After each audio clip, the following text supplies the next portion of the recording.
Professora Antônia, a gente vai conversar um pouquinho aqui. Eu queria saber sobre a sua trajetória acadêmica e de vida, porque as coisas são todas misturadas, né? Eu comecei a trabalhar como professora, a dar aula, digamos assim, até antes mesmo de chegar aqui na USP, né? Como eu disse, eu participava de uma comunidade, essa comunidade era uma comunidade muito ativa. E naquela época teve ali um grande programa de combate ao analfabetismo. E eu me lembro que eu fiz a inscrição para participar. E aí fizeram lá um teste, um processo seletivo, eu fui aprovada. E porque eu fui aprovada, eu passei por um curso de alfabetização através do método Paulo Freire. E depois desse curso, eu comecei a dar aula ali na própria comunidade, com pessoas da própria comunidade. Ou seja, eu já dava aula antes mesmo de chegar aqui para fazer a minha graduação. E foi uma experiência que eu achei muito, muito gratificante. Eu falei, nossa, esse é o meu caminho, Bateu. gosto disso, bateu, tem tudo a ver comigo. E não foi difícil escolher também o curso de História, porque no ensino médio, na época, a gente podia fazer escolha, né? Se você ficava na área de exatas, humanas ou biológicas. Eu escolhi a área de humanas e tive muitas aulas de ciências sociais, aula de história e me identifiquei também com o conteúdo e pensei, é por aí que eu quero seguir, né? De forma que quando eu me inscrevi para o vestibular, foi o curso de História, a minha primeira escolha, e fui aprovada, né? Felizmente eu fui aprovada, mas eu devo dizer que quando eu cheguei aqui não foi nada fácil, né? Não foi fácil porque é muito importante, isso fortalece muito a nossa identidade, é o sentimento de pertencimento, é você se sentir pertencente. E eu posso dizer, sem nenhum medo de errar, que eu nunca me senti pertencente. Muito pelo contrário, eu sempre senti esse ambiente aqui na Universidade de São Paulo muito hostil. Eu estou falando ali dos anos 80, quando eu chego aqui. E eu me lembro que, como toda caloura, assim que entrei na universidade, fiz a minha matrícula, comprei agasalho, calça, camiseta, essas coisas, né? Eu me fantasiei de USP, né? Tudo USP, Universidade de São Paulo. Mas nada me impedia de estar circulando e as pessoas falavam, me diz uma coisa, onde é tal departamento? Eu falei, eu não sei, por quê? Você trabalha onde então? Eu falei, mas eu não trabalho, eu estudo. Mas mesmo assim, você fantasiada Bom, isso sem falar também de todo o entorno, né? Principalmente nesse período inicial, minha recepção foi assim, eu cheguei na área ali da secretaria para perguntar algo sobre sala, aí o rapaz estava escrevendo, olhou para mim, funcionário é do outro lado da rampa, aqui a gente atende só estudante. Foi assim, a primeira recepção que eu tive, né? E eu pensei, isso aqui não vai ser fácil. Nossa. E de fato não foi.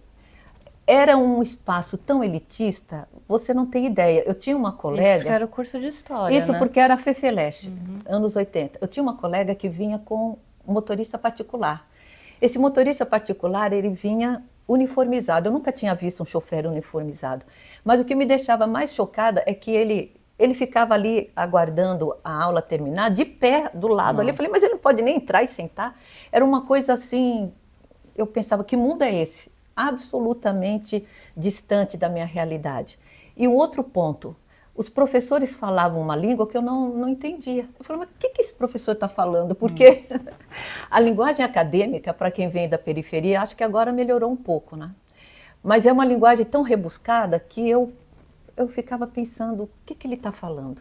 E desnecessário dizer que eu era a única numa turma de mais de 100 alunos, né? Porque tinha aula magna, que é um auditório, está todo mundo junto, e depois a gente era dividido, né? Letra A até a letra tal, e assim por ordem alfabética tinha 3, 4 turmas. Aí as turmas ficavam menores e era o momento das leituras e dos debates, aulas de seminário, era assim. Mas então, já na turma magna, nas aulas magnas, eu já percebi que eu era a única ali. E, na verdade, A única aluna negra. A única aluna negra, e me sentia sempre muito isolada. Eu observava que os professores não tinham ideia do que fazer comigo, eles olhavam, abaixavam a cabeça, olhavam e viravam do lado, porque eles falavam, o que a gente faz com essa menina aí, né? Não sabiam. Eu estava tão fora ali do lugar, era uma coisa tão chocante. E aí eu conheci uma outra Antônia, e aí nós ficamos próximas porque a Antônia era filha de feirante. E eu era filha de metalúrgico. Acho que nós éramos as duas únicas, assim, mais da classe popular que estava ali na turma. Era muita elite. Boa parte dos meus colegas estavam ali, já tinha uma graduação. E a gente falava, mas está fazendo história para conhecimentos gerais. Eles estavam aqui estudando história para ter mais hobby. Muitos estavam por hobby. E eu tinha também alguns que hoje fazem programa de TV, que foram meus contemporâneos. Mas teve uma coisa que sempre mexeu muito comigo, né? O fato de eu estar aqui na USP não me eximia das minhas responsabilidades como filha mais velha. O filho mais velho começa a trabalhar e logo ajuda também com os irmãos mais novos, né? Então, quando eu ingressei aqui na universidade, no segundo semestre, eu já fui bater lá na delegacia de ensino para saber se tinha aula como substituta. Hoje fala eventual, né? Professor, quando se afasta, fica ali aulas disponíveis. E então eu comecei a trabalhar já no segundo semestre. Mas tinha uma coisa que me deixava triste, é o fato de eu não poder ficar dedicada exclusivamente ao estudo, né? Que o meu desejo era chegar, como alguns colegas que chegavam de manhã, passavam o dia aqui.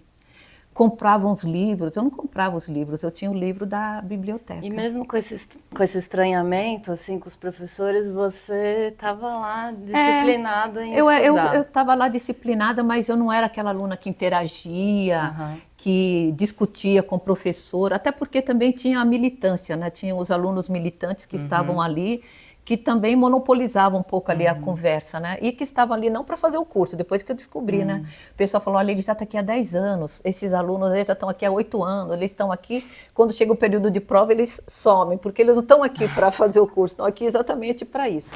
Mas para dizer, então, que eu sempre fui muito, não me senti, aquilo, né? Não me senti pertencente. Sim. E nem era, por que eu não me senti pertencente? Porque eu não era reconhecida, né? Mesmo entre os colaboradores, os funcionários, o tempo todo que eu estava lá, ou que eu interagia, as pessoas logo perguntavam, mas você trabalha em que setor? Qual a sua, né? Nenhum momento, eu acho que eu passei toda a minha graduação e se duvidar até o mestrado sem ter uma conversa onde a pessoa falava assim, você estuda onde? Era sempre, você trabalha em que área? Era sempre isso. Isso é muito ruim, né? Para uma universidade pública, isso não faz bem para a gente, né? Então hoje as pessoas às vezes me perguntam, então professora, você que viveu nessa época e hoje você vê toda a mudança, o que você acha? Aí eu falo, não mudou tanto como deveria, mudou muito pouco. E aí as pessoas ficam, nossa professora, é como se dissesse assim, ai como você é mal agradecida. Não é que eu sou mal agradecida, é que ainda a mudança está muito distante, não é, né? O que queriam ouvir, né? Não é o que queria ouvir, mas a gente não pode esquecer, o Brasil é um país negro. Como que você vive num país negro e ainda encontra, não é, nas universidades um número de negros? Não, tem mais de 60%. Falei, então tem que me mostrar esses 60%, porque também tem muita gente que fica se autodeclarando aí de acordo com os benefícios, né? Mas eu não vejo essa quantidade de negros. E agora que meu filho está tentando entrar na universidade no curso de medicina, esse é o curso mais excludente, mais segregado, porque algumas vezes eu o acompanho até o local das provas, mas não tem negros prestando vestibular. Não tem meninas negras. Se eu não encontro jovens negros, meninas, então é raríssimo. E eu fico pensando, como é que as pessoas dizem que melhorou? Não melhorou, porque melhorar significava você encontrar jovens negros em todas as áreas. A gente dá conta na FEFELESH, né? E mesmo assim devia ter muito mais. Sim. Porque, né? Na FEFELESH, enfim, alguns cursos você começa a ver ali, mas está tão distante daquilo que deveria ser, que eu não consigo fazer parte desse time. Olha, melhorou muito. Não, não melhorou muito. A dívida que a sociedade brasileira tem com a população negra não tem como ser paga, né? E tudo que for feito ainda é pouco. Recentemente eu me lembro de ter visto uma foto do pessoal do curso de medicina aqui da Universidade de São Paulo. Alunos cotistas. Essa foto circulou na internet. Todos os alunos cotistas, nenhum negro. Porque vocês sabem que a cota racial é uma subcota da cota social. Tem a cota social e depois a segunda camada é a cota racial. Mas a cota social exige, né, uma situação financeira que um branco consegue administrar, um negro não. O negro que vive com com aquela situação raramente vai ter a possibilidade de se dedicar, não é, e chegar no vestibular e competir em situação de igualdade para um curso, como um curso de medicina. Mas para dizer que esse foi o ambiente onde eu fui acolhida. Quando eu tentei, terminei a minha graduação, eu quis fazer o mestrado e já sabia que tinha que ser alguma coisa voltada para a minha própria história, portanto, isso que eu ia te perguntar. o tema da Irmandade, Qual foi o tema? né? O tema da Irmandade. Eu escolhi falar sobre a Irmandade dos Pretos, muito influenciada pela minha avó, porque também como neta mais velha, quando eu chegava em Minas, a minha avó estava lá cuidando dos preparativos para a festa do Rosário, né? Nossa Senhora do Rosário dos Homens Pretos. E minha avó era muito apegada às tradições, né? Então ela convocava todas as vizinhanças para fazer comida, porque a comida tinha que ser farta, faz parte da cultura negra. Você não recebe a pessoa assim com pouca coisa, era muita comida, principalmente porque vinha muita gente da área rural. A minha avó preparava licorzinho, porque o povo que chega da roça cansado gosta de licor, então tinha lá a pessoa que preparava o licor, mas tinha música também. A minha avó não era pouca coisa, não. Então ela mandava fazer um vestido azul, que era a cor da época, né? Quer dizer, da tradição, cor de Nossa Senhora, sempre um vestido longo. Ela ia na frente com a coroa, ia o pessoal tocando, cantando, era uma festa mesmo que a minha avó. Então eu pensei, e vou começar a estudar sobre Irmandade. E quando eu começo a estudar, eu vejo que boa parte da literatura dizia que os negros que ingressavam na Irmandade eram negros que estavam dando as costas para suas origens, para sua tradição. Toda a literatura sobre Irmandade era escrita por brancos. E era a visão do branco, né? O negro que está na Irmandade é o negro que está desprezando a sua Por cultura, ser católico? por estar numa organização que fazia parte, não é, da Igreja Católica. E eu pensei, isso não está certo, não. Claro que não. Eu sabia ali dos valores da cultura africana presentes na tradição da Irmandade do Rosário dos Pretos.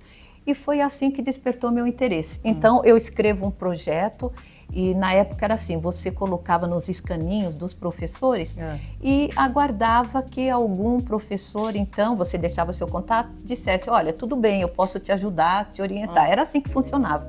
Depois vinha o processo seletivo, mas a primeira coisa é saber se alguém teria interesse. Sim. E eu me lembro que eu fiz isso, tirei várias cópias, coloquei nos escaninhos e na semana seguinte eu cheguei. Nenhum professor demonstrou interesse, porque quando tinha interesse deixava ali o contato, não teve nenhum. Aí eu estava voltando, descendo a rampa lá da Fefelete, muito triste, encontrei com uma colega. Ela falou, Antônia, que cara é essa? Eu falei, eu queria fazer meu projeto, não tem nenhum professor interessado em me orientar sobre o tema da Irmandade dos Pretos, do Rosário dos Pretos. Ela falou, Antônia, mas você tentou todos os professores? Eu falei, tentei todos de história do Brasil, Brasil colônia, Brasil império, né? Porque tem várias... Ela falou, Antônia, tenta todos, porque afinal de contas, de repente o professor pode não ser da área, mas ter um interesse. Eu falei, não pensei nisso. E de fato eu peguei e coloquei para todos. Mesmo tinha um professor que dava aula de teoria da história. Eu falei, até nesse, daí eu acho que eu vou colocar. Minha colega até brincou, falou, mas ele é alemão, não entendi nada. Eu falei, mas não custa tentar, né? Coloquei. Pois eu vou te dizer, foi esse professor. Um professor que era alemão, olha só, que dava aula de teoria da história, foi o único que se dispôs a orientar. Isso eu falo, mas eu falo com tristeza. Eu fico até emocionada, porque, veja bem, eu só consegui fazer o meu mestrado e o meu doutorado por conta desse professor alemão, que achou assim interessante. Não teve um brasileiro que se interessasse pelo tema. De forma que ele foi o meu orientador no mestrado, foi muito generoso. Depois eu descobri que ele chegou no Brasil, que ele tinha sido religioso. Daí eu descobri que a área de pesquisa dele, porque na época a gente não tinha esse negócio de entrar no Lattes e saber, né? Aí eu descobri que ele escrevia sobre a história da igreja. Eu pensei, então por isso que ele aceitou. Mas a gente não tinha essa referência, né? E ele foi uma pessoa muito generosa. Qual foi o nome dele, ainda tá vivo? Não, ele faleceu. É o professor Augustin, o nome dele. E eu me lembro que foi uma lição para mim. Eu falei, olha, puxa vida, né? De onde a gente menos espera que chega ajuda. E ele teve muita paciência, porque o fato de eu não ter tido tanta disponibilidade de fazer o curso, tempo, porque eu saía daqui correndo. Eu me lembro que teve um semestre que eu saía antes da aula terminar, porque eu dava aula, eu morando no Jabaquara, eu dava aula para lá do Autódromo de Interlagos. É muito longe. Eu me lembro que eu chegava em casa depois da meia-noite. Eu tive uma vida assim, com bastante correria, né? E, enfim... teve assim muitos episódios de uma vida com muita luta, já estudando e trabalhando. Mas para resumir, eu não pude me dedicar ao estudo como eu gostaria. E como eu acho que hoje eu sempre defendo, é o justo, né? O aluno, quando recebe a possibilidade de estar numa escola pública, ele tem que ter também disponibilidade de ter tempo, porque você não pode ficar correndo para o trabalho, preocupado com o horário. Como é que você se dedica ao estudo, né? E foi o que eu fiz. Mas quando eu terminei, então, eu terminei com muitas lacunas e o professor teve muita paciência. Antônia, não é assim, vamos começar de novo, elabora o projeto. E, enfim, aí ele abriu o caminho para que eu pudesse fazer, então, o meu mestrado. Eu fiz sobre a Igreja do Rosário dos Pretos, aqui de São Paulo. E no doutorado eu fui fazer uma pesquisa no período colonial, estudando as Irmandades de Preto no Rio, comparando com Pernambuco. Rio e Pernambuco, fiz uma comparação.